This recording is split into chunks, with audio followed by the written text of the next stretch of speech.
Shalom, selamat pagi. Pada saat ini kami dari kelompok 2 akan mempresentasikan tentang aliran realisme. Dan sebelum kami mempresentasikannya, kami akan memperkenalkan diri kami terlebih dahulu. Saya sendiri sebagai moderator Markus Eleven Lenggolan, dan di samping kanan saya NC Okliana Selan, dan di samping kanan lagi Cornelius Benira Harjo, dan sebelah kiri saya Octavia Mendrova. Filsafat pendidikan yang merupakan aplikasi dari filsafat umum, dan filsafat meneliti tentang hakikat pendidikan itu sendiri dan tujuan pendidikan itu sendiri. Nah, cara dan hasil serta struktur kegunaannya. Filsafat pendidikan termasuk juga dalam satu teori pendidikan yang kebenarannya dihasilkan dan dibuktikan melalui penelitian baik secara kualitatif maupun kuantitatif.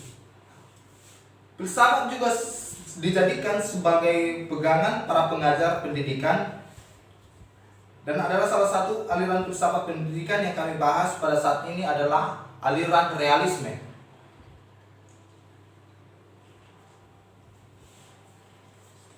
Secara etimologi, realisme berasal dari bahasa Latin yang berarti realis. Realis adalah sungguh-sungguh atau benar dan nyata.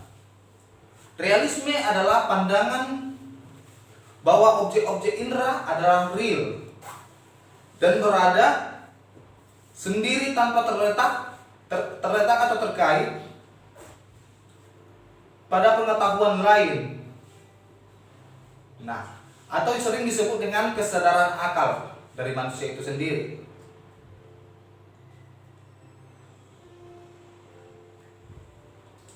Baik, saya akan melanjutkan di bagian yang B, yaitu sejarah aliran realisme. Kita tahu bersama, realisme merupakan suatu aliran yang lahir di negara Eropa pada abad yang ke-16 hingga abadnya yang ke-17. Pada aliran ini juga menunjukkan keinginan untuk mengetahui segala sesuatu yang ada di alam. Dalam aliran ini juga ada seorang tokoh yang bernama Aristoteles, yaitu murid dari Plato. Dia menekankan pada pengetahuan dan nilai-nilai yang ada di aliran ini. Dalam filsafat ini juga dia menekankan bahwa realita yang ada pada aliran ini digunakan pada abad yang ke-21. Ilmuwan realisme beranggapan bahwa realitas yang ada tidak bergantung pada apa yang kita ketahui. Bagian yang ketiga yaitu subjek dan objek dari aliran realisme. Dalam pengertian filsafat, realisme beranggapan bahwa objek indera kita adalah real atau nyata. Benda-benda yang ada dan yang berarti dari kenyataan bahwa benda itu telah kita ketahui dan ada hubungannya dengan pikiran kita. Dalam objek yang terlihat, maka aliran realisme hendak menyatakan bahwa hubungan antara subjek dan objek diterangkan sebagai hubungan di mana subjek mendapatkan pengetahuan tentang objek yang murni. Karena berpengaruh maka objek itu sendiri dan tidak tergantung oleh si subjeknya. Pemahaman subjek dengan demikian ditentukan atau dipengaruhi oleh objek. Kita akan masuk pada bagian selanjutnya. Kita akan membahas tokoh-tokoh aliran realisme. Nah, yang pertama adalah Aristoteles. Aristoteles lahir pada tahun 384 sebelum Masehi. Dia adalah murid dari Plato dan dia mempunyai pemikiran kritis dan realis. Nah, tetapi Aristoteles mempunyai pemikiran yang lebih modern daripada Plato. Aristoteles dalam berfilsafat beda dengan Plato. Ia mengatakan bahwa pengetahuan itu bukan dari pengalaman yang hanya berupa bayangan belaka. Ia mengaku bahwa segala sesuatu itu terletak pada keadaan bendanya, melainkan dengan pengertian bendanya, yakni ide. Namun ide itu tidak terlepas dari kenyataan yang ada, ya. Kemudian maksudnya daripada yang saya katakan tadi, meski benda itu tidak ada yang memikirkan, tapi benda itu tetap ada dalam dan keberadaannya ditemukan oleh akal pikiran. Kemudian yang kedua adalah John Amos Comenius, ya. Johann adalah pemikir pendidikan yang tergolong pada realisme religius. Ia mengemukakan bahwa setiap manusia itu harus berusaha dan mencapai tujuan. Nah, dan ia juga beranggapan bahwa pendidikan itu bersifat universal, seragam, dan dimulai dari bawah. Jadi jelas bahwa Comenius ini menjelaskan dalam aliran pendidikan realisme, dia mengatakan bahwa setiap manusia itu harus berusaha mencapai tujuan. Dan ia juga beranggapan bahwa pendidikan bersifat universal, seragam, dan dimulai dari bawah. Hal ini merupakan kewajiban manusia.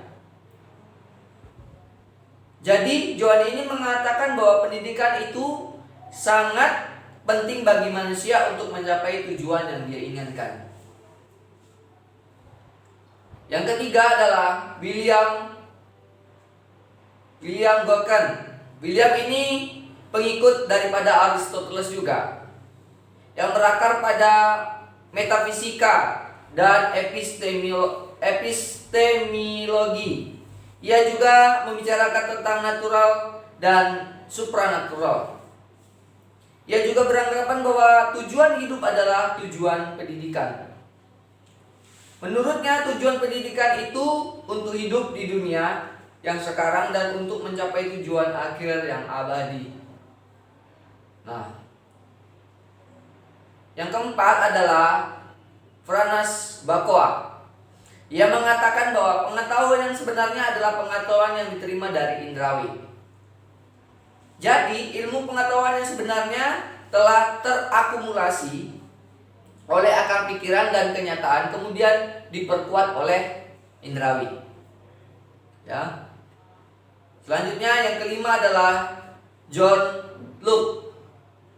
John Locke merupakan filsuf pada abad ke-16 sampai abad ke-17. Ia lahir di Italia ia merupakan anak dari pengacara. Jadi John Locke ini adalah seorang anak yang lahir dari keluarga pengacara. Dia anak pengacara. Menurutnya seluruh pengetahuan itu didapat dari pengalaman. Pengalaman tersebut bisa berasal dari lahir ataupun batin. Yang keenam adalah Galileo. Galileo merupakan filsuf dari abad ke-15 sampai ke-16. Dia berpendapat bahwa segala apa yang diucapkan harus ada bukti nyata dan benar-benar ada, seperti pengertian yang disampaikan mengenai arti daripada realis. Harus ada bukti dan benar-benar ada. Nah, kemudian yang ketujuh, David Hume. Dia merupakan filsuf dari abad ke-17. Dia seorang ekonom dan sejarawan. Dia sangat percaya bahwa ilmu manusia adalah dia sangat percaya bahwa ilmu manusia salah satunya dasar yang paling kokoh, karena setiap pengetahuan itu didapat dari pengalaman. Jadi setiap pengalaman itu harus menjadi dasar dari setiap argumen yang logis.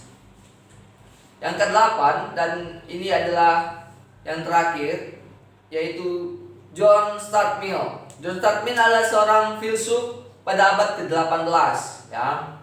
Dia seorang ekonom, pegawai negeri dan politik. Dia berpendapat bahwa setiap individu bebas menyampaikan pendapatnya dalam berpolitik. Demikianlah tokoh-tokoh aliran realis dalam pendidikan. Ya baik, kita akan masuk ke dalam pembahasan yang terakhir mengenai aliran realisme dalam pendidikan. Jadi menurut kelompok kami telah membahas tentang aliran realisme dalam pendidikan ini ada 4 bagian. Yang pertama, tujuan pendidikan. Tujuan pendidikan di sini disebutkan dapat menyesuaikan diri secara tepat dan dalam kehidupannya dapat melaksanakan tanggung jawab sosial. Kemudian yang kedua, yaitu prinsip-prinsip pendidikan dalam realisme. Prinsip-prinsip ini ada 2 bagian. Yang pertama, belajar pada dasarnya mengutamakan perhatian pada peserta didik. Kemudian yang kedua, inisiatif dalam pendidikan itu ditekankan kepada pendidik, bukan kepada peserta didik. Jadi kita akan masuk kepada bagian yang ketiga, yaitu isi pendidikan atau kurikulum. Yang pertama, isinya kurikulum komprehensif yang berisi semua pengetahuan yang berguna bagi penyelesaian diri dalam hidup dan tanggung jawab sosial. Yang kedua, kurikulum berisi unsur-unsur pendidikan liberal atau pendidikan umum untuk mengembangkan kemampuan berpikir dan pendidikan praktis untuk kepentingan bekerja. Kemudian yang ketiga, semua kegiatan belajar berdasarkan pengalaman baik langsung maupun secara tidak langsung. Keempat, metode mengajar hendaknya bersifat logis, bertahap, atau berurutan. Yang terakhir, pembiasaan merupakan sebuah metode pokok yang dipergunakan baik oleh kalangan penganut realisme maupun kaum behaviorisme, ya. Yang bagian terakhir yang keempat ini peranan peserta didik dan pendidik. Dalam hubungannya dengan pengajaran, peranan peserta didik ini disebutkan bahwa adalah penguasaan pengetahuan yang dapat berubah-ubah. Ya, dalam hubungannya dengan disiplin, tata cara yang baik sangat penting dalam belajar. Nah, peserta didik di sini juga perlu mempunyai disiplin mental dan moral untuk setiap tingkat kebajikan. Ya, yang kedua yaitu peranan pendidik itu sendiri, yaitu menguasai pengetahuan, keterampilan, teknik-teknik pendidikan dengan kewenangan untuk mencapai hasil pendidikan yang dibebankan kepadanya. Ya, demikianlah bagian pendidikan realisme yang dapat saya berikan. Oke, baik. Pada saat ini kami akan menyimpulkan setiap materi-materi yang telah kami sampaikan dan kami diskusikan.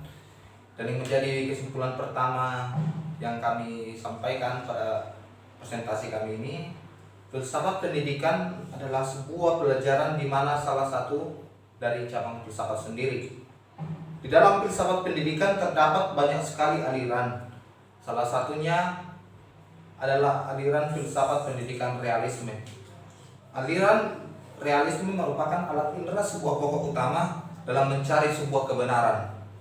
Dengan melakukan pengamatan dan dengan lingkungannya dan menemukan fakta-fakta tertentu dapat menyatakan sebuah kebenaran. Dan intinya realisme ini memandang suatu bukti yang secara real dan nyata. Demikian presentasi yang boleh kami sampaikan pada saat ini.